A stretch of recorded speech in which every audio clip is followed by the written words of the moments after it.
السلام علیکم ورحمۃ اللہ وبرکاتہ۔ الحمد للہ وحدہ والصلاة والسلام علی رسول اللہ اما بعد۔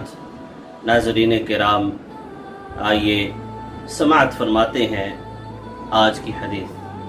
قال رسول اللہ صلی اللہ علیہ وسلم: 5 صلوات كتبهن الله تبارك وتعالى على العباد من أتى بهن لم يضيع منهن شيئا استخفافا بحقهن كان له عند الله تبارك وتعالى عهد أن يدخله الجنة ومن لم يأت بهن فليس له عند الله عهد إن شاء عذبه وإن شاء غفر له۔ رسول اللہ صلی اللہ علیہ وسلم نے فرمایا، اللہ تبارک و تعالی نے بندوں پر 5 نمازیں فرض کر دی ہیں۔ جو شخص ان کو اس طرح ادا کرے کہ ان میں سے کسی بھی نماز کو ہلکا اور معمولی سمجھتے ہوئے ضائع نہ کرے، تو اللہ تبارک و تعالی کا ایسے شخص کے ساتھ یہ وعدہ ہے کہ اللہ رب العزت اس کو جنت میں داخل فرمائیں گے۔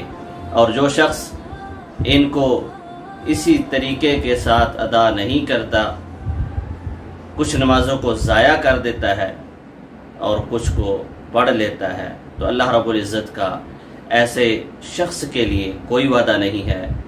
یہ اللہ رب العزت کی مشیت پر ہے، اگر چاہے تو اس کو عذاب دے، اگر چاہے تو اس کو معاف فرما دے۔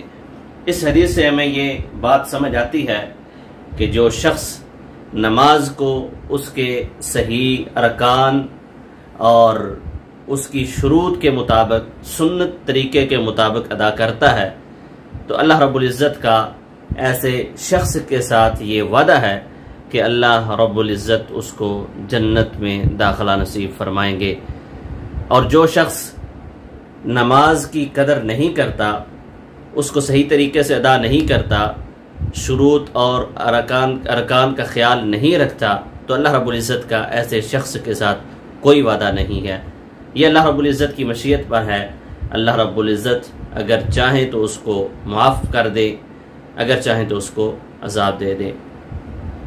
ایسا شخص جو بالکل نماز پڑھتا ہی نہیں ہے، ایسے شخص دوسری احادیث کی روشنی میں سخت وعید نازل ہوئی ہے۔ اللہ رب العزت سے دعا ہے کہ اللہ رب العزت ہمیں 5 وقت کا پکا نمازی بنا دے اور حدیث سن کر عمل کی توفیق عطا فرمائے۔